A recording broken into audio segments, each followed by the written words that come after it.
everybody, and welcome back to Fandom Entanglement. We're here today with our cinema showcase, hot on the heels of Masters of the Universe 1987. We are today going to talk about Masters of the Universe 2026. Yay! Yeah. All right. Yay! My name is Almost Mike 40 Blossom. years on.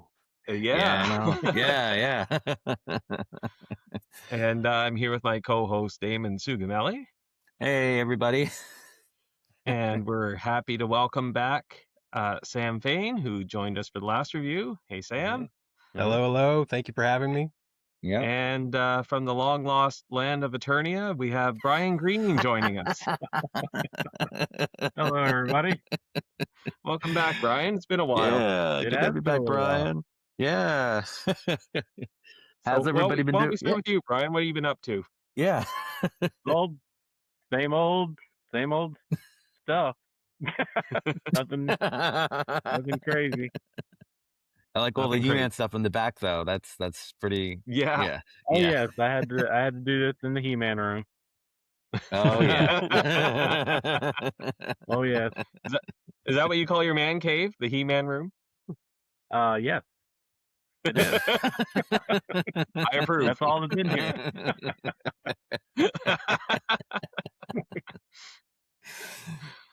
All right. And Sam, what have you been up to in the last week and a half or however long it's been? Oh, boy. Yeah. Not much. Saw a movie. Get to talk about that. It's a movie. Oh, we should talk about that. Yeah. Yeah. I actually been recording some stuff for Fate's Wide Wheel that is not yet out, but I can tease it a little bit here if we want to. Let's see here. Oh, What's cool. the best way for me to tease this? Probably by doing, let's see here. Here we go. So, in spite of all the news that has come out over the past, 24 to 48 hours as we record this, I started doing this before that news came out, not because of the news or because of the lack of news. But that said, the 4K Blu-ray release of the Doctor Who telefilm from 1996, The Enemy Within, Doctor Who the movie, whatever you want to call it, has come out, and I have this lovely steelbook that came straight from the UK, and so I've been digging into this and discussing the quality as well as the film itself. And just my, kind of my own background with the television film. So that's been a lot of fun for me. And it also gave me the opportunity to grab a bunch of assorted items to just kind of show off that are related to the Eighth Doctor, which I'm kind of surrounded by right now. But yeah, so I've been working on that and have a couple of other things that I'm kind of doing. But other than that, just hanging out with my kids. I went to the Pokemon exhibit at the Field Museum here in Chicago yesterday. Cool. And yeah, that's where I'm at. Oh, cool. All right. Awesome. Yeah, I'm thinking about all the Doctor Who fans right now. Like, oh man, that's. Yeah, here's the thing, right? I became a fan of Doctor Who in 1994. It had already been off the air for about 5 years. It would be 11 years before it came back on the air. So I've been through the wilderness years. I don't think that this is going to be that. I think we'll probably see it back on the screen within probably 2 years, maybe 3. So I don't think it's going to be that big of a deal. I think that a lot of media outlets and less reputable places are making a big deal out of this. And ultimately, sometimes these things just happen, and I'm not too concerned about it, quite honestly. No, all right. Plus, there's so many other avenues to enjoy this show, whether that's, enjoying the classic series or the 2005 series by way of streaming or physical media, which, obviously I have all that. But there's novels, there's Big Finish, which if you haven't given Big Finish a shot as far as, audio dramas go, I cannot recommend them enough. Not only are the Doctor Who audio dramas that they produce fantastic, but a lot of the spin-offs are incredible as well. They just wrapped up their Torchwood series with the final Torchwood CD that came out a couple of weeks ago. But they've been doing Fugitive Doctor stories. They've been doing 13th Doctor stories with Jodie Whittaker. So the only two doctors that they have yet to kind of pin down are Matt Smith and Peter Capaldi. But they do some incredible stuff, and I highly encourage, if there's any fans of Doctor Who out there that are kind of wondering what am I going to do now, check out Big Finish, because those audio dramas are absolutely incredible. All right. Okay, so as we already mentioned, we are talking today about Masters of the Universe 2026, release date June 5th, 2026. So a week ago at the time of recording. Yep. Overview from IMDb. A young man on Earth discovers a fabulous secret legacy as the prince of an alien planet and must recover a magic sword and return home to protect his kingdom. And we're not going to go through every single cast member. There's a lot. Quite an extended cast, but we will touch on the main cast and a few of the additional cast. Main cast, of course, starring Nicholas Galitzine. Is that how you pronounce it? Is it Galitzine? I think. I've not heard it pronounced. I've never heard of him before. So, I think it is. Galitzine. Okay, we'll go with that. Yeah. As Adam / He-Man, the most powerful man in the universe. And we've got Camila Mendes as Teela, heroic warrior goddess. Yeah. And I honestly did not look up the cast before seeing the movie. I did see the preview, but didn't really clue in who some of the people were. So I did not expect Veronica Lodge to show up in this movie. It was a nice surprise. Yeah. We have Alison Brie as Evil-Lyn, evil warrior goddess. And again, I did not expect Annie from Community to be in this movie. I will add that she was in the Netflix series Glow. So she was that's where I saw her from. So that was a pretty good show. I first saw her in Mad Men, but yeah. Oh, Oh, there you go. Yeah, so when I saw, I mean, especially I think in Glow, she played the whoever the Russian character was supposed to be. I was like, she did a pretty good job there. So I was expecting to see a little bit of that, but okay. But yeah, we have James Purefoy as King Randor, heroic ruler of Eternia. And again, to my surprise, this is someone else I wouldn't have expected in a He-Man movie, but he played Otis's father on Sex Education, and he's also the main antagonist on Saint Pierre, which is a CBC Canadian Broadcasting show that's currently airing into its second season. He's good. He's a great actor. He's also well known for playing Mark Antony on Rome. Okay. Yeah. That was where I first saw him. Yeah. I think that's his most famous role, anyhow. Oh, okay. We have Charlotte Riley as Queen Marlena, heroic queen of Eternia. Morena Baccarin as the Sorceress, heroic guardian of Castle Grayskull, and she is none other than Inara from Firefly and Serenity. Yep. So for the sci-fi fans out there, and she was also in the Deadpool movies too. Okay, which you probably not familiar with it, Mike, but yeah, yeah, she's also in that as a Ryan Reynolds love interest, basically. So okay, all right, yeah. Okay. Yeah, God, this name. Jóhannes Haukur Jóhannesson. Jóhannesson. Yeah. I think I got it. Jóhannes. Okay. Haukur Jóhannesson. As Fisto, the heroic hand-to-hand fighter. He didn't have many credits. I just noticed he was in 2 episodes of Game of Thrones as Lem Levencloak. Okay. Which I thought he was familiar. He looked like a Game of Thrones type guy. Yeah, kind of. Yeah. We have John Shui Zhang as Ram Man, heroic human battering ram. Sam C. Wilson as Trapjaw, evil and armed for combat. Yep. Sashir Zamata as Susie, and I don't think I've seen her before. I stopped watching Saturday Night Live ages ago, but she is an Oh, okay. alumna from SNL. Yeah, she's on Mhm. Saturday She was Night in Live. 74 Yeah. episodes Oh, of okay. SNL. Yeah, There she you was go. the HR director, right? Yeah. The one who's like, oh, you need to, whatever. I forget what she said, but yeah, that was kind of funny. Mm-hmm. Christian Vunapola as Hussein. That was the The roommate. roommate, right? Mhm. Yeah, that was the I don't think roommate. I don't think I ever heard them mention the name, but Yeah. there you go. Okay. Mm-hmm. Christiane Bettridge as Diane. Or Dion? I don't Dion? know. Okay, I don't know. Dion. Thank you. Yeah, it was Mm-hmm. Dion. I think so. Right. Yeah. Mm-hmm. I saw the movie 4 nights ago. I don't remember everything, apparently. James Wilkinson as Mechanic, the heroic human periscope. Which you actually called out in the movie, heroic. And I called it too. I was Yeah. like, yes.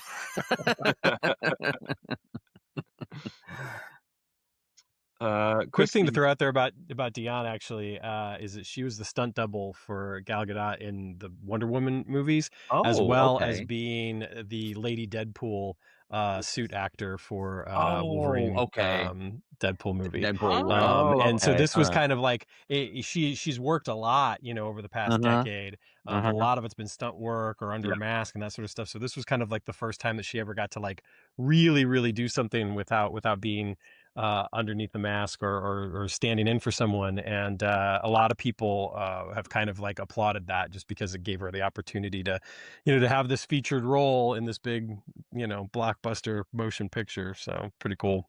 Yeah, cool. Nice. Yeah. Yep. Well, hopefully it's a breakthrough role for her then. Right. Next we have Kristen Wiig as Roboto, the heroic mechanical warrior. She's another Saturday Night Live alumna. She was in 139 episodes of that, and she has many other credits, of course. Yeah. Including the 2016 Ghostbusters movie. Yep. And we had with Jared Leto as Skeletor, evil lord of destruction. Yep. And Idris Elba as Duncan, aka the Man at Arms, heroic master of weapons.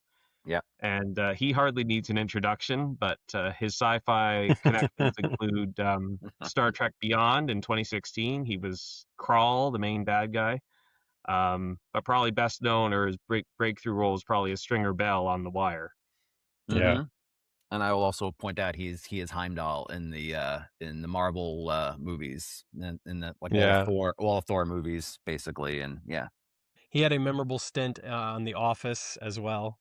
Oh, yes, okay. He was Michael's like first replacement when Michael went off to form the Michael Scott Paper Company with Pam and Ryan. And he was kind of the interim manager there for half a minute before Michael came back. Yeah. You also did this incredible British police procedural mystery drama called Luther, which he's phenomenal in. I mean, I think it's hard to beat his work on The Wire because that's just such an iconic performance. But if you've not seen Luther and you're itching for more Idris Elba, I highly recommend checking Luther out. It's really really good. He's also in Hijacked on Apple TV. That show is really good. A couple of seasons of that. That's right. Oh, all right. Wow, he's everywhere. He's just everywhere. Yeah, that's right. And he's a great actor. I love him. Yeah. Yeah. Oh, yeah. He's fantastic. Yeah. All right, and we did add just like additional cast. A few honorable mentions in the additional cast. I think there's more, but this is what I had time to write down. So yeah. Kojo Atta as Triclops, evil and sees everything. James Apps as Spikor, untouchable master of evil combat. I got it right here. Spikor. Well, you got him. There he is. Oh. Yeah, there he is. I found him. Stephen Adenton as Mossman, heroic spy and master of camouflage. Arun Basi as Pig Boy. Dolph Lundgren as Macho Man. And if you want to hear more about Dolph Lundgren, just go to our previous review of the 1987 movie. We're not going to list them here. Yeah, And that was cool seeing him and it show up quickly. That was fun. Yeah, Yeah. that was a nice cameo. Yeah. Mm-hmm. And the last one we had here was Hafthor Julius Bjornsson as Goatman. Goatman. He was made famous as the Mountain, Gregor Clegane on Game of Thrones. Oh, okay. Oh, yeah, okay. Yeah. Like, he's huge, right? I didn't realize that was him. Yeah. Okay. He is huge. Yeah. Yeah, I know there's a few other characters too, but like little minor roles. Yeah. But like I said, that's what I had time to write down. So Yeah. we'll talk about it a little bit. So Yeah, of course. So this film was directed by Travis Knight, screenplay by Chris Butler and Aaron Nee and Adam Nee and Dave Callaham, and story by Aaron Nee, Adam Nee, Alex Litvak, and Michael Finch. Oh yeah. Amato is right. She came out of the movie. She's like, there was like a lot of people that wrote this. I'm like, I think it went through some rewrites or something. So yeah.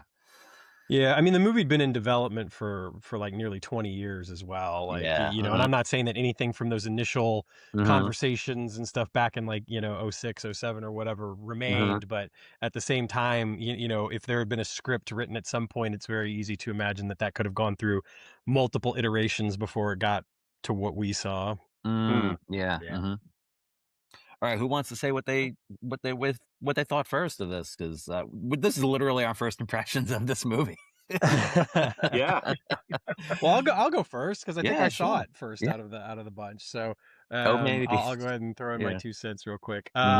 So I wasn't 100% sure what to expect. I had stayed away from too much information. I obviously had seen the trailers, although I don't know that I watched the last trailer, like the longest trailer. I just saw like the first trailer or whatever. But so I went in not really knowing exactly what to expect, and I thought that visually the film was fantastic. I thought it looked incredible. The CGI looked great. The lack of CGI looked great. The fact that they used so many practical costume pieces and set pieces, it really helped to sell the film in a way that we don't often get. You know, I think of like the latest Star Wars movies, I think of the Marvel movies, and so much of that is just pure CGI, and there's not a lot of practical effects at all. And I thought they really leveraged the practical effects in such a wonderful way, and somehow seamlessly integrated it with the CGI so that the film just looked great. And in addition to that, as far as being a fully realized version of the Masters of the Universe that I think we all know and love, I don't think it can be beat. You know, it looked as fantastic in my eyes as any sort of live action rendering of this universe could, especially in comparison with the much beloved, in my opinion, 1987 film, which I love, but let's face it, it doesn't really look at all like anything that we had seen before from Masters of the Universe, whereas this looks like Masters of the Universe. And I think one of the characters that I can just point to that is a perfect representation of all of what I just said is Trapjaw. You know, Trapjaw looked exactly like Trapjaw, and the fact that was a practical appliance for his face, amazing. And then yet seamlessly integrated CGI into the hook and, and Blaster for his missing hand. Like, I thought that was just so well done, and again, really kind of a perfect representation of what I'm talking about. As far as the story, I was impressed with the story that they told. I liked that they put their own spin on it. I think that, one of the divisive elements of the film, even before people got, into a theater, was the idea that part of it would be taking place on Earth. But I thought that the way that they handled all of that was great. And I think that the IMDb and, kind of the tags that we've seen are fairly misleading, because it almost makes it sound like Adam doesn't know who he is, that he has to discover all of this, that he's going on this hero's journey to, become something. And the truth of the matter is, like, he knows exactly who he is and where he's from. He doesn't know that he's, has the potential to be He-Man, right? But he knows that he's from Eternos. He knows that he's, that he's supposed to try to get back, that there's this sort of power that's going to get him there. And so I think the way that all that that's handled is actually really well done. I once we get back to Eternia, and once he becomes He-Man for the first time, just so much fun. The film was just so much fun. The action sequences were handled well. It was paced really, really well. There were only a couple of times where I thought like, okay, let's get to the next beat. But not in a hypercritical, oh my gosh, the film is really lagging and dragging sort of way. And I didn't mind the sense of humor. There were a couple of things that fell a little flat for me that I was sort of like, okay, like I get it. But there were plenty of times when I laughed out loud in the theater because there was just some really, humorous stuff. And I thought that, having a little tongue-in-cheek approach to elements of the film, I think we're fine. And I do think there's some validity to the criticism that there were times when the movie didn't necessarily know what it wanted to be. And it, is it not going to take itself seriously? Is it going to take itself seriously? But ultimately, I feel like it took itself seriously where it needed to. We'll get into it a little bit more later, I imagine. I had a couple of issues maybe with the relationship between Randor and Adam and the way that all played out, especially with the... I think with sort of the climatic emotional beats between the two and how they landed as a result of the way that relationship was set up. I thought that Jared Leto as Skeletor was great. I appreciated the fact that we got a character that, really paid nice homage to the original cartoon character while also having some genuine menace and being a fairly disturbing character, and even kind of having some tips of the hat. In fact, I felt like to Frank Langella's performance as well. I thought Camila Mendes as Teela was incredible. I feel like she really ended up being one of the standouts of the film in a lot of ways. Nicholas Galitzine as Adam and He-Man was great. Idris Elba as Man-at-Arms was fantastic, and I really appreciated the journey they took that character on. But ultimately, I really enjoyed it. I thought it was fantastic. And in some unexpected ways, I thought it was fantastic. And, they didn't...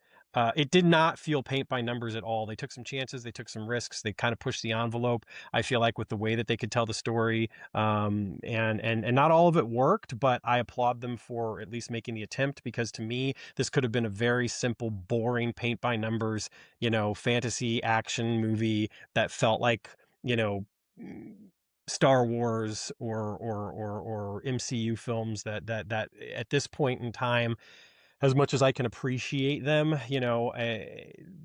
it was better than Rise of Skywalker, right? It was better than a lot of the latest MCU films. So I felt like it did a great job, and I really enjoyed it, and I look forward to seeing it again.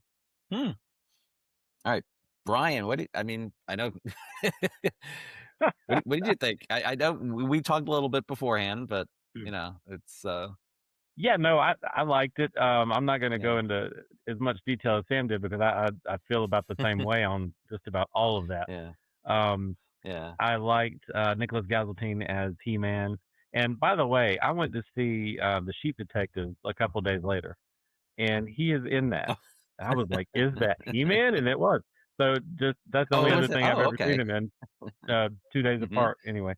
But he was really good. Wow. I liked the way that they had him, learn about basically his personality didn't change too much between Prince Adam and He-Man, because it's still him.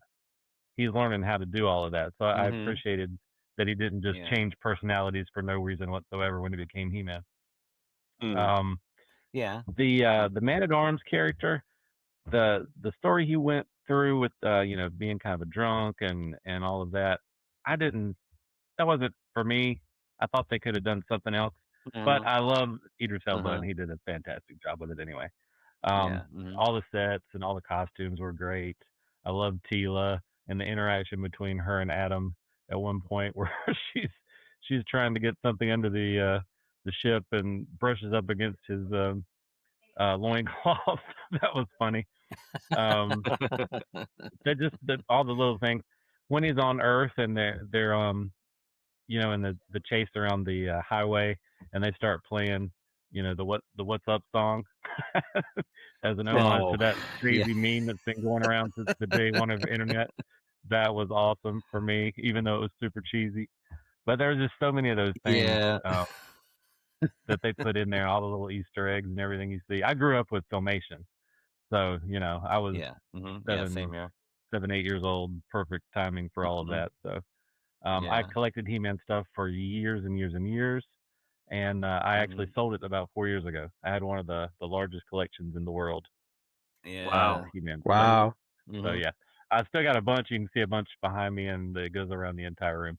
But that's just Origins, all of it. Yeah, Origins, yeah. But yeah, overall, movie was great. I'd love to have a sequel. I like how they, kind of set everything up, and are we doing spoilers here? Oh yeah. This is We're okay with spoilers spoilers for the movie. The Yeah, Shiro we're gonna thing talk at about the end spoilers. got me. Yeah, That was incredible. I did not expect them to do that. I was hoping overall, I wasn't expecting it. Yeah. Overall, super pleased with the entire thing. I'm gonna go next, Mike, or Sure. Yeah, I also won't be as long. It was an enjoyable movie for sure. I felt like it was maybe a little drawn out in parts that could have been condensed. There could have been better editing on what made it to the final cut, because I think it ended up being almost 2.5 hours, which I don't know. That's just a long movie for the story they were trying to tell. But at the same time, I felt like they could have fleshed out a little bit about what happened in the 15 years he was on Earth. Like, who raised him? How did he end up in his apartment with this unnamed roommate who apparently had a name? We don't need to know the whole backstory, but that could have been that could have been mentioned maybe. They made a very good attempt at humor, and most of it succeeded. But there were certainly some jokes that were reused. And it was like, oh, well, you already made that joke, like twice. So yeah. And I think Sam mentioned too something about the tone or the taking yourself seriously versus not. It was nice to poke a little bit of fun at the old the cartoons, but also honoring it at the same time. It was what do you want to call that? Like a love letter, right, to the fan. Yeah. But it was it went between taking Skeletor seriously as a threat, between him just being a cartoon villain, which, yes, he is a cartoon villain, but in this movie, which is he? Because it kind of went between both, and it kind of made him less taking him less seriously. But overall, I enjoyed it. I would watch it again. I won't go see it in theater again, but I will certainly watch it again. It is the first time you've been to the theaters in a long time, Oh, Mike. I forgot to mention that. It's been 7 years since I've seen it, since I've been to the movie theater. Last time I went, it was the same theater to see the Star Trek Deep Space Nine documentary, What We Leave Behind. It's a great documentary. It is, yeah. And I couldn't believe it had been 7 years since I've been to a cinema. So I think I messaged you, Damon, after I sat down in my seat. Yeah. I was like, "Wee! I'm in a movie theater." I know, as parents. And I went at 10 o'clock at night because I had to go after the kids were in bed, and it was 12:45 when I got home. Yeah, it was a late night, but it was worth it. It was totally worth it. It gets harder when we're parents. It's like, even now, it's like we're able to go a little bit more now. I'll also say this is one of the few movies Ciro sat through the whole thing. He was really into it. So now he's even more into He-Man now. So it made it worth it to really have him sit down with us and watch it. He was really into it. So I was happy about that. And I did overall, I did like it. In hindsight, like, as I'm looking back on it, like, there were things I'm watching in the movies, like the whole, like, the what's up thing, what's going on. I was like rolling my eyes, like, really? They did this? Some of it was a little like you said, Mike, like it was funny the first time, maybe twice, and some of the jokes were like a little bit, it was getting a little too silly sometimes. And I even at the end, it was like some guy sitting next to me, like just by himself, and I'm like, it's like, it was a bit silly, and the guy's like, I don't think it was silly enough, and he said it like in a good way, because I guess he really enjoyed it. He's like, it wasn't silly enough. I think, but that was probably my biggest thing with it was, as you said, Mike, was not knowing like if what it, no, Sam said it, like we didn't know what it wanted to be at some points of the movie. Like, is it serious or is it like a little like comical sometimes? I loved the beginning with they're showing all eternity. Like, this is finally what we wanted to see, right? Like, this is like what we're finally getting, and we're seeing like this big battle and an invasion and everything. And then we get to Earth, and I'm like, I felt like it took a little too long to get back to what I wanted at the beginning of the movie. So I don't know. The beginning to me that first act felt a little uneven to me. I was like, I wasn't sure what it needed, if it needed less of Earth or more of it, or more of that backstory. Because it does make me wonder, like, I feel like Adam was kind of clueless a little bit. Like, like this is the way the real world is. And he's talking about, getting back there, and he's trying to go on a date. And it's like, don't you realize how ridiculous you sound? Like, Yeah. so, I mean, I do feel like it needed something. Like, I almost wonder if, I mean, I guess we're kind of getting into like a little bit of the plot a little bit, but I almost wonder if it would have been better if he didn't know who he was, and then or maybe he imagined that, like, oh, I must have forgotten all this because it would have been like 15 years or something, and maybe he convinced himself that, I guess this was all a dream, or I fantasized about this, and then Teela comes back and he says, oh, it was true. I feel like maybe that would have worked a little bit better for me anyway.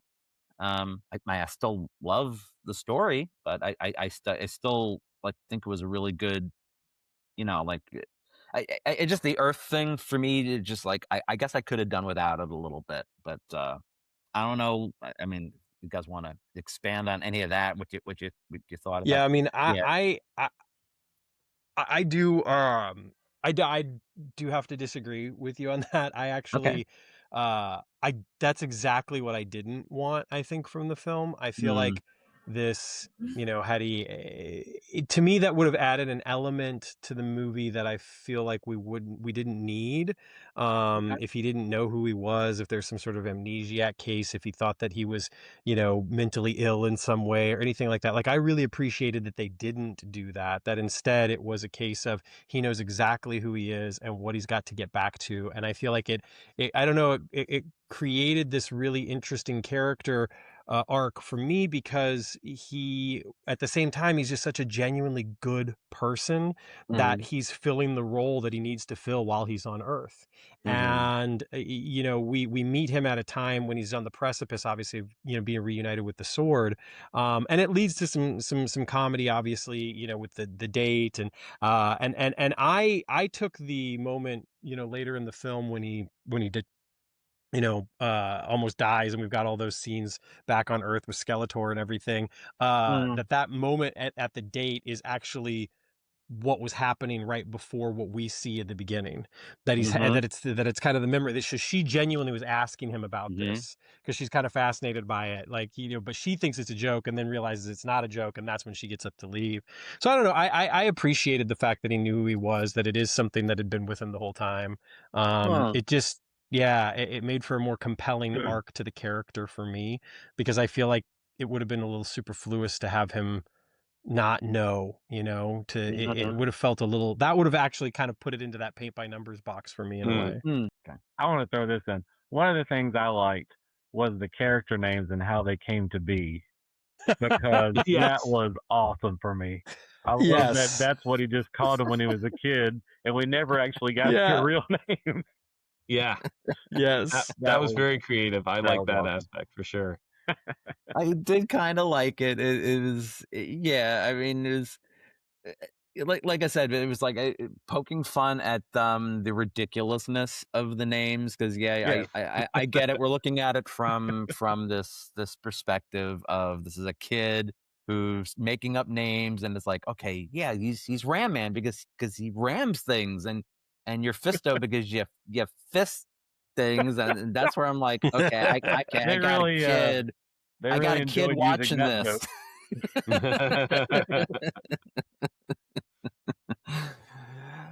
One of the things that I really appreciated about that was the fact that they took this childlike view, which is where so many of us began with this story. Yeah. And so those names, when we were kids, we just took them as they were, right? It's like, yeah, Fisto, Ram Man, you know, Mechaneck, like it all just was, that was their name. Yeah. And I loved that through a child's eyes, through child Adam's eyes, that was who they were, right?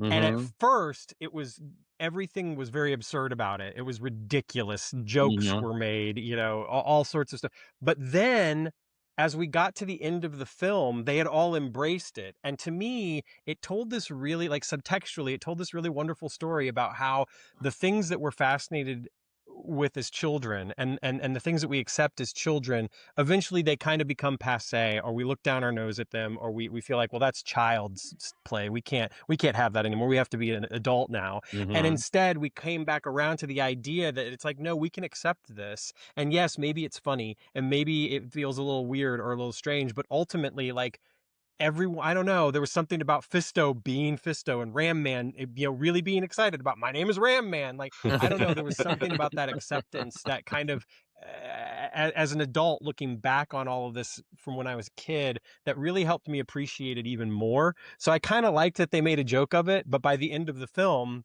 that's, it's like, those were their names now. That's my name. You know, I am Fisto. I am Ram Man. I am Mechaneck. You know, and of course, Mechaneck kind of got off easy. He was just sort of like, well, my name is actually kind of cool. Like, you know, but it was, I don't know, I had an appreciation for where it came from and for the kind of the journey that they went on until the end. That's what I'll say too about that is, and then he says at the end, like, you know, like, what name did you come up with yours? Well, first of all, I liked when he was like, oh, what was the name Teela's like, what name did you give me? And he's like, and you see Man at Arms, like, yeah, what did you call her? And he's like, the warrior goddess. I'm like, yeah, heroic warrior goddess. I was mouthing it right off of the card back.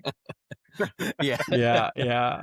But then he says too, is like, I came up with He-Man, and they all, and this is where even Amada was like, she said this afterwards. It's like, I kind of didn't like it. Like, they were laughing at him. Like I get it. Like, the name was ridiculous, and that was kind of where I was like,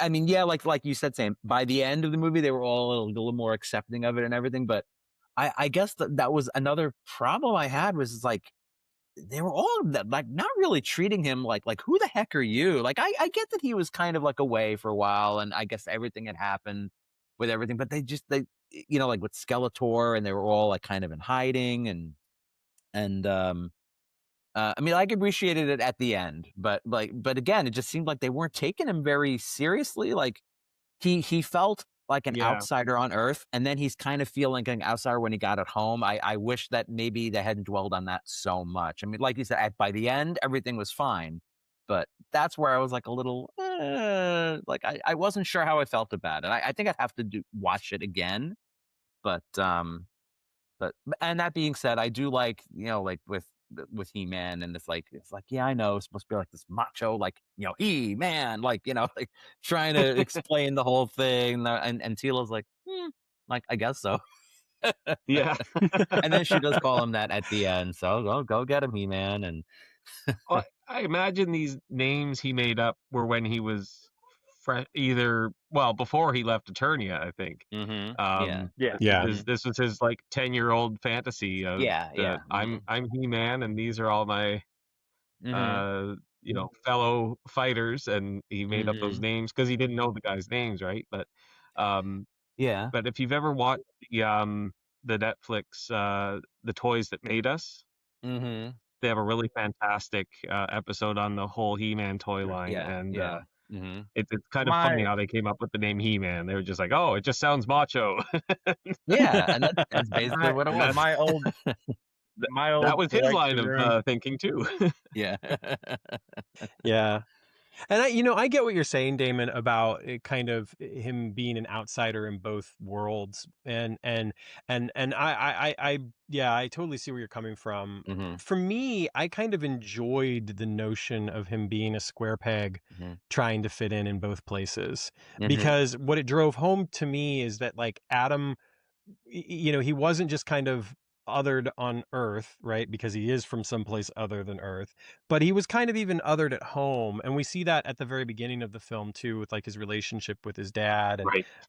and I think that like, there was something about him having to accept himself first before others would accept him, which I thought was a really good message. And ultimately at the end, even if they are kind of taking the piss out of him a little bit, Mhm. you know, I kind of thought that was fun. And one of the reasons being is like, at the end of the day, he's the most powerful man in the universe, right? Like, Yeah. Mhm. he's the man. So it's Mhm. kind of like, it's okay if other people are trying to maybe knock him down a peg, especially because as Adam, he is still a little like insecure, right? And it Mhm. does take him throwing, you know, pulling the sword and saying the words to kind of feel a little bit more like, okay, you know. Mhm. And I think that kind of pull is an interesting thing for them to continue to explore, because even though it felt like they went on a nice journey through this film, that even by the end of the movie there almost felt like there was something there with this dual identity. For him it is a dual identity, but Mhm. for everyone else it's not. Like, I Mhm. thought that was really funny too, the way Yeah. that like Mm. everybody else is like, does he really have to do that? Like, he knows we know, right? Like, does he Yeah, really yeah. think we don't Let's just know? pretend. And I appreciated that. Well, I guess speaking of with him finally picking up the sword, so I will admit now, I know I saw the scenes that they showed some of it in the trailers when him, you know, we never saw him say by the power of Grayskull, but like I'll admit I think I cried a little bit when I finally saw that transformation scene for the first time. I mean, I just that's that it felt like it was all the feels. I felt it. The nostalgia right there is just Nice. like, Yeah. yeah. The power I of like the little nostalgia. Yeah. tongue-in-cheek scene where he said, you know, something about his clothes coming back. Did they come back? Oh Yes. yeah, yeah. Are the clothes gonna come back? That was a good question, actually. Because they And then stripped they him. did. They Yeah. stripped him butt naked in that transformation scene. Oh yeah. um, yeah. So yes, and that's kind of something that I think I did like that where they're trying to make, so Skeletor's trying to make the sword work, and he's like, why isn't this working? And Yeah. it's basically like they kind of played on the fact that he's like that the power has been passed on. It was like, you know, he's just the current vessel, and but the sorceress basically telling him, who what do you say? I have the power. It's like the power is inside of you. And I saw that sword break and I was like, whoa, like this is a Thor moment basically, where the hammer breaks and Mm. and it was just like, oh, like Yeah. now what? I mean, I figured that something would happen with that, but yeah, I guess I did kind of like that with that he just kind of pulls it out and the power's kind of like glowing from inside, and it just reassembles itself. So I don't know, what'd you guys think of that? The sword, I I was not really expecting the sword to break, that's for sure. Yeah. Mhm. But then predictably it came back together. I just didn't know how it was going to happen. Yeah. Yeah. I really liked that sequence, and I felt Yeah. like it was again kind of saying what I was saying earlier about him having to kind of accept himself. Mhm. It really felt like, no pun intended, the pieces came together well in that moment, Mhm. because he understood, I think, a little bit more of who he is, and was able to, you know, to draw on that in order to kind of accept, you know, not only who he is as Adam, but who he is as He-Man, and kind of his destiny in that role. And I Mhm. really appreciated too the way that the sorceress says, you know, I chose you. That you know, Mhm. it's not the sword, it's you. And Yeah. so yeah, I thought that was really well done. Mhm. Yeah. I was hoping that they weren't going to say that everyone had the power. Yeah. I don't know if you saw the Netflix CGI, but that's kind of how they did it there. Yeah. I wasn't so And I was crazy about like, that, but that's great for kids, but let's not put that in the movie. yeah. Yeah, I like the fact that there's something special about Adam, like specifically. I mean, I get it, we all have the power, but like he's the leader. I mean, he's supposed to be the one that Yeah. personifies that whole, like the embodiment of that power. Yeah. Now, I Um did not like the HR thing at the end.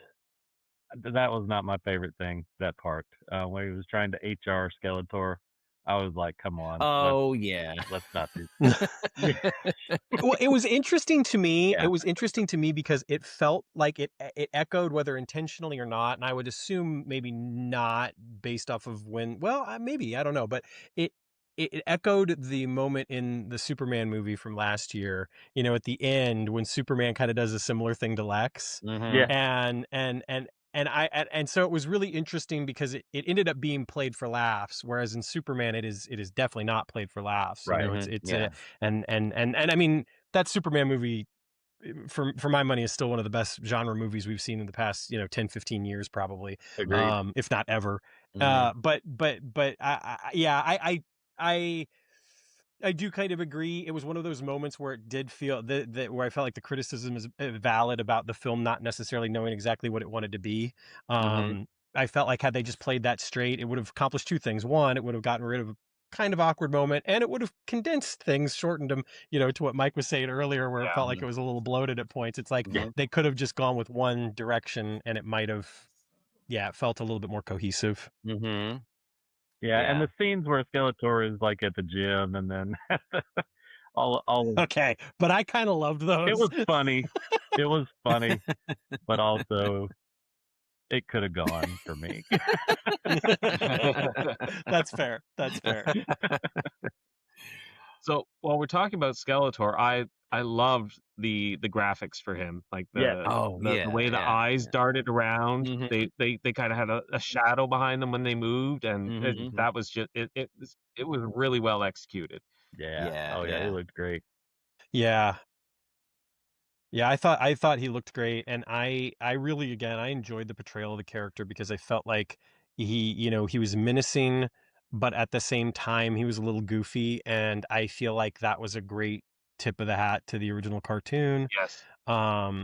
And yet there was some more genuine menace to him, like there was in the '87 film, for instance, or in some of the comics that we've seen, prior to this, or even in the Revolution cartoon. So I thought they did a good job with the character as a whole, and even the laugh, right? Like they even got the laugh in there a couple of times, which was nice. Yeah. Yeah, I know, and people have been saying things too, like I don't know all the details behind Jared Leto's or Leto's, whatever. Like, apparently there are people who are like, they thought the movie was going to be bad because he's in it, and I actually think he did a really good job, regardless of any of the controversy surrounding him. Which I admittedly I'm not really up on all of that. I'm not going to,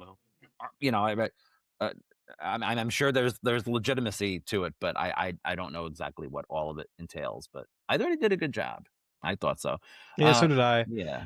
It was interesting, the relationship between Skeletor and Evil-Lyn. I feel like it was certainly not terribly different from what we've seen before, but it did feel ratcheted up a bit in terms of the abusive nature of the relationship, to the point where I was uncomfortable. And I don't necessarily mean that in a negative way, like uncomfortable, like, oh, they shouldn't have done that, but it certainly had an effect on me. And it definitely made me curious about her motivations going forward. Even though she did, she stood by him, which again, in an abusive relationship, that tends to be the way these things go until somebody gets out or doesn't. But I again, if we do get a follow-up, it'll be very interesting to see the way that relationship plays out, considering that she kind of holds the cards, or the skull in this case. She holds the skull. That scene where he had her by the neck, that's exactly what you're talking about, right? I felt that uncomfortableness, and again, not in it shouldn't have been in the movie, but like, what's she gonna do now? I thought she was gonna maybe hightail it, like we saw in the '87 movie, where she realized that things are going south and she took off. But well, she kind of did toward the end, though, didn't she? Like when during that whole scene where He-Man, that slow motion thing where like He-Man's getting the power, and it's like you're seeing these really, to me, is like, these are kind of awkward shots with like, and you're seeing like the. I did not like that. I'll be honest. Some of that was a little too. Those really, Yeah, there's those like were 3 bad, of those, 3 or in my 4. opinion. Yeah. Yeah, it Yeah. was overdone, and it was just Mm-hmm. awkward. I It guess was kinda awkward. it didn't Yeah. seem to be placed well. Yeah. They were Yeah. trying to be epic with it, maybe, but it didn't land for me. Yeah, the whole freeze frame thing. But during that whole thing, I think that's kind of where she was like running off or walking off, or did she Maybe you're walk off right. with somebody Yes, or something? yes, She was like, yeah. because I said it in theater. I'm like, oh yeah, no, she knows. Yep, yep. This is her time to go. She knows. I said it. I kind of said it out loud. But yeah, I mean, even with the whole thing with the neck and this, and you saw her, she kind of liked it. Like that was the weird thing. It was like there was this, yeah. Yeah, there was definitely this kind of sadomasochistic element to their relationship, Mm. Yeah. undoubtedly, and Mhm. it definitely gave us a different kind of Evil-Lyn, I think, than maybe we've ever seen before.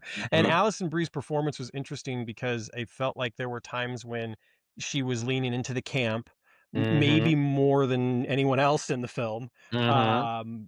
And I'm not saying that's necessarily a bad thing. And then there were times when, she clearly it was kind of real, and it definitely felt a little uncomfortable, the nature of their relationship. But I think maybe arguably it should, right? Mhm. Which is another difficulty when you have a film that tonally has so many shifts in it, because you're not really prepared for that. And I think part of that is okay, but again, it does leave you wondering, like, is this your intent? And if so, great, but what are we going to do with that? And we certainly didn't really do everything you could have in this film. So it makes me wonder, again, the nature of their relationship, how that might unfold if we do get another film. Mhm.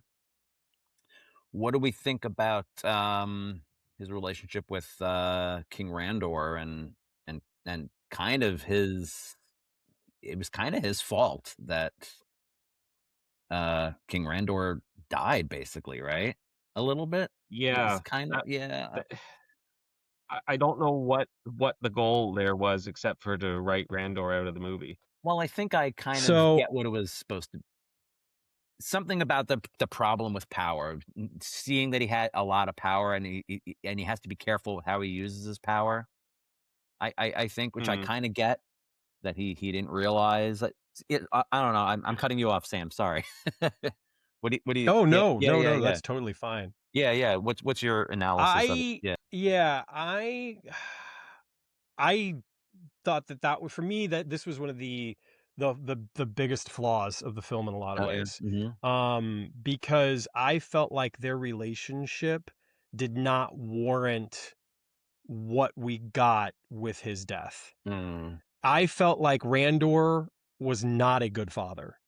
And I Mhm. felt like everything we saw of Randor in those opening moments, in the opening scenes of the films, none of that, to me, felt like those final moments between the two of them were earned. Yeah. And if Mhm. anything, I would say that Randor's relationship with Adam bordered on abusive, and Mhm. for Adam to have to kind of like forgive and need his approval and need his acceptance in that moment, Mhm. um just didn't work for me at all. Mhm. And I kind of felt like Randor was kind of a piece of shit, and ultimately I I would have much rather Adam in that moment realized that, yes, you can grieve and mourn because this is your father, but you don't need his approval and you do not need his acceptance. Yeah. And that he does not determine who you are, and Right. has no impact on what choices you make and what your destiny will be. Mhm. And I was really a bit nonplussed by that. And again, I felt like it was one of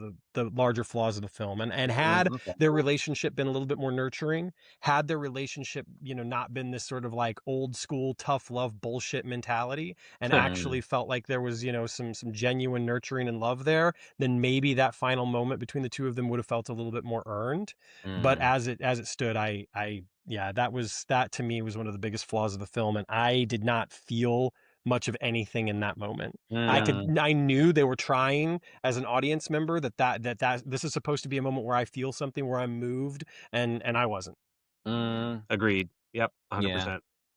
Yeah. I think I did feel it a little Yeah. bit, but yeah, like thinking back on it later, I'm like, Yeah, this was they could have.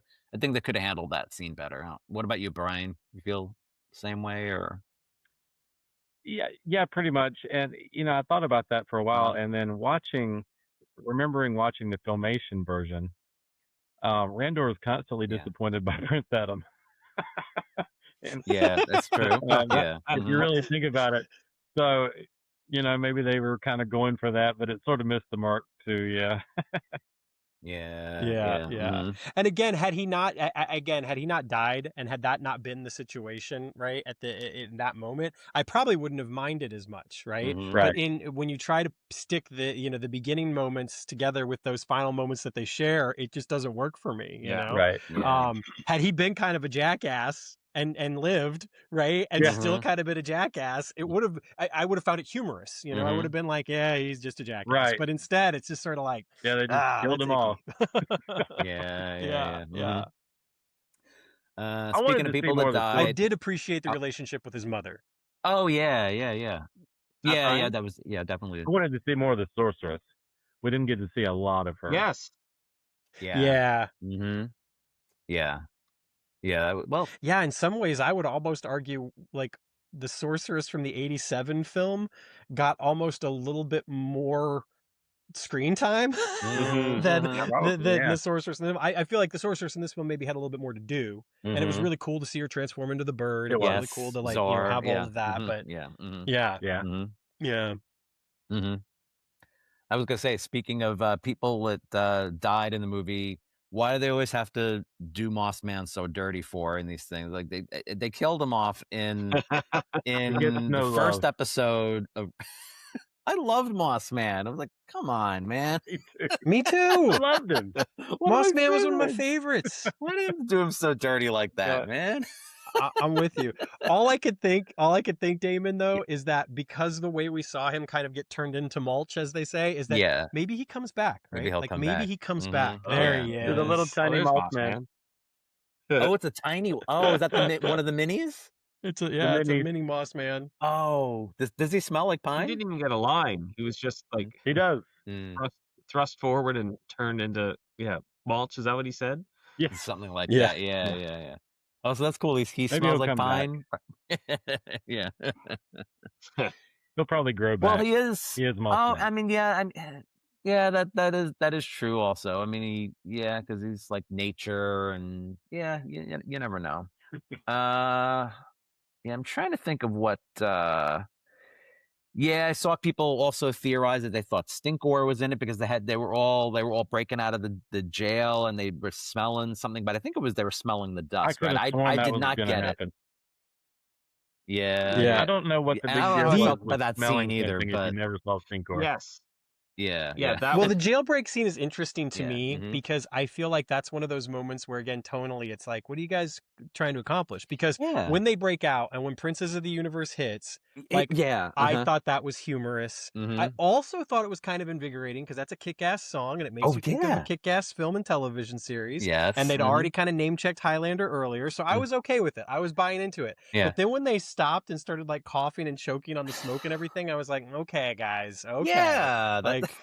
Like this would have been really cool if you just had sort of played it straight and let the music do the heavy lifting, but now you've got to kind of like nudge and wink us even more. And I was like, Yeah. just play the Prison Break, you know? That's what I mean. Sometimes it seemed like it was like trying to be humorous when it really shouldn't have been, and it was like that's where that was my Yeah. biggest issue with the movie is like I get what people are saying, how we could have done it with a little less of the humor. I think they leaned a little too much into it sometimes. It's not like Thor: Love and Thunder. Like that leaned really into. I don't know how anybody else feels about that movie, but that was like Ragnarok pulled it off good, but then they went totally another direction than that. That's a whole other review for another time. So, yeah. Okay. What else is there other than the end credits? And I guess we'll just the first post credit thing. Cringer. Yeah. Oh, Cringer. Okay. we haven't talked about Cringer Yeah. We should talk about Cringer real quick. Yeah. because did Cringer ever talk before? In the Yeah. cartoon, he did. Yeah, in the cartoon. In the cartoon. Yeah. Did he? Yeah, mhm. why? I have a mental block on that. Yeah, he did. Yeah.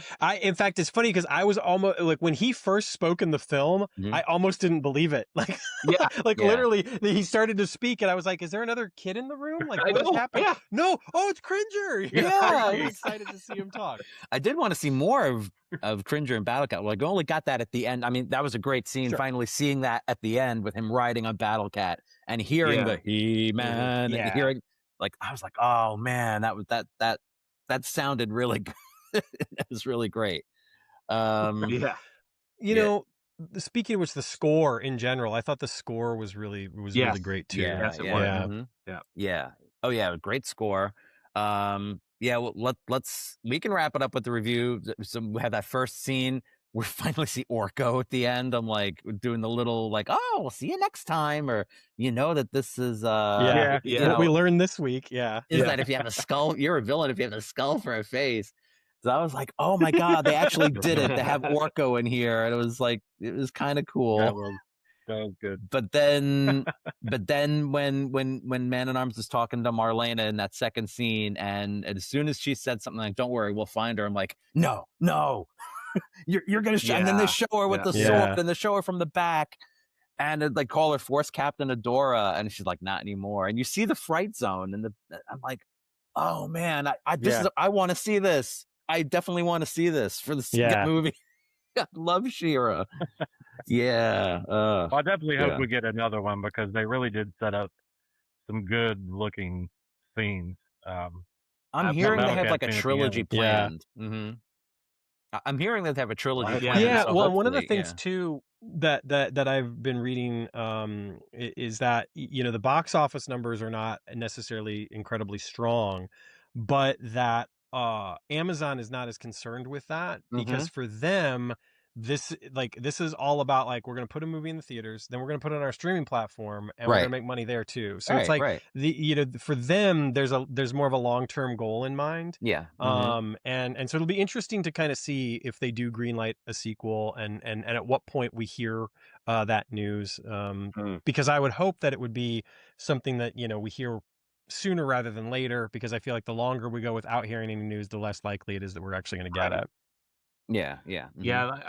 I in my perfect world, I guess following this would be a She-Ra movie, and then a third movie tying the two together, like Return of Skeletor or something, where they have to join forces and defeat Skeletor once and for all, something like that. I don't know. I just want to see She-Ra. I mean, it's not going to be whoever the actress. I know there's an actress that she played. We didn't talk about it. She's uncredited, but I mean, that was just a fill-in, obviously. So I don't know who would play She-Ra. Right. She's a model. Her name is Lauren Salu. Okay. Or Salu.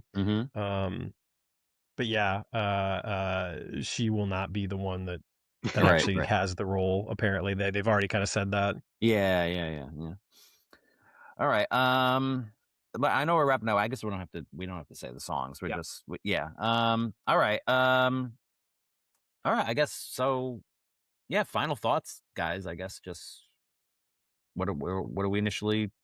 I don't know. Brian, you want to go first with final thoughts? Overall, overall, I loved it. I don't know if I'm going to go see it in the theater again. I might, but I'll definitely watch it again, and I'll probably buy the Blu-ray or whatever comes out. I'm a big.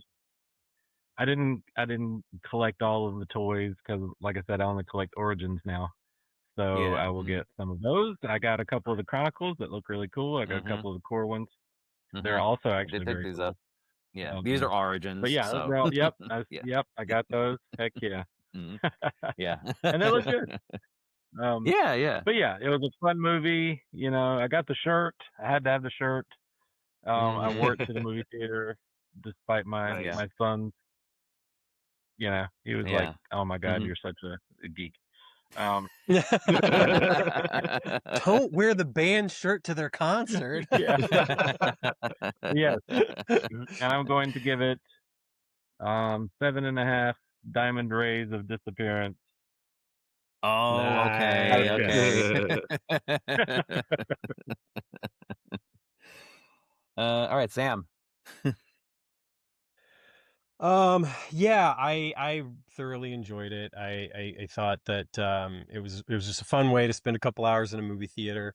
I really appreciated the care that they took with the story, the nods that we got to the history and the legacy of Masters of the Universe as a whole, and certainly the things that they set up at the end. By the end of the film, I wanted to see more. I wanted to, be with these characters a little bit longer. And then, of course, the post-credit scenes. It's like, yes, I want to see more Orko. I want to see She-Ra. I want to see Hordak. I want, I want all of that. I want to see the return of Skeletor.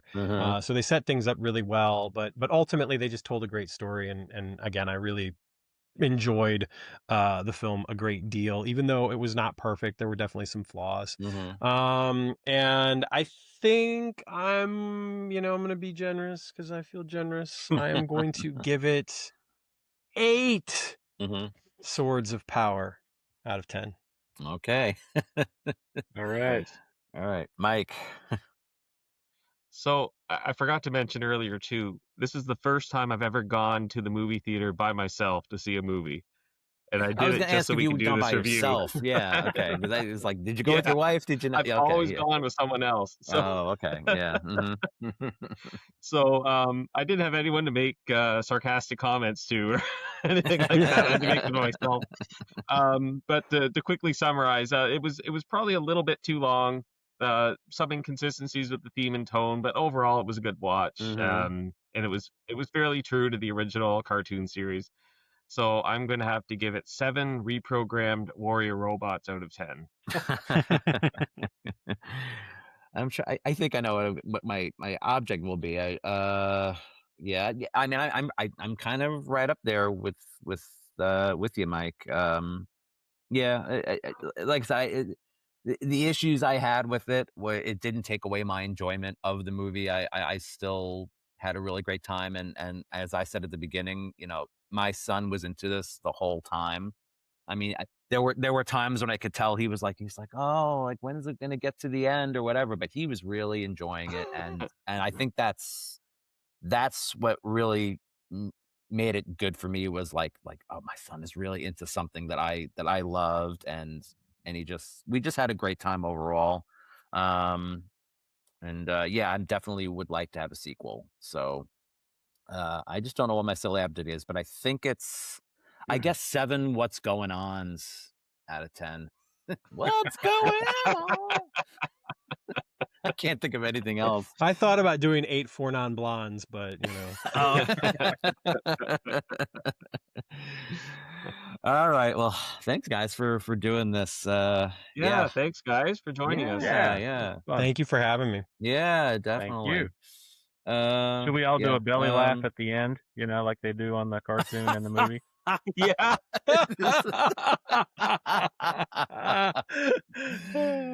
Yeah, that also went on a little longer than they needed to, because they're still looking back and they were doing it again. Yeah. Okay, I get it. You're trying to be like the cartoon show. I get it. All right, Brian, where can everybody find you? I'm always at Alice Plays Quantum Leap fan site, and on Facebook and Instagram and Blue Sky and my own message system as well. So stop on by, say hello. Yep. All right, Sam. I know. I know you just said it, but you can say it again and just remind everybody.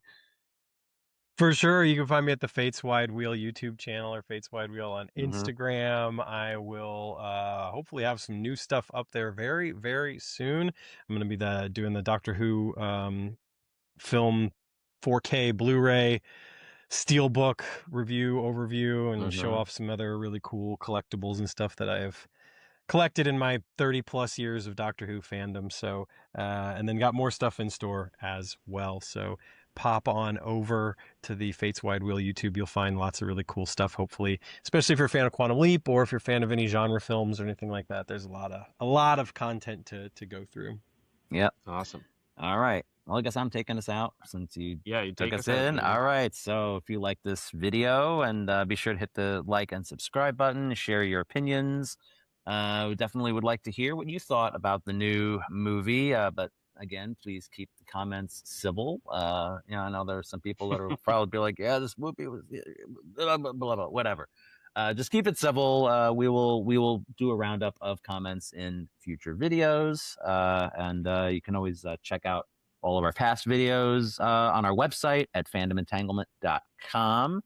And that has the links to all of our social media channels, including YouTube, Facebook, Blue Sky, and Mastodon. So until next time, I'm Damon. And I'm Mike. I'm Brian. And I'm Sam. And good journey, everybody. Journey. Good journey. Good journey.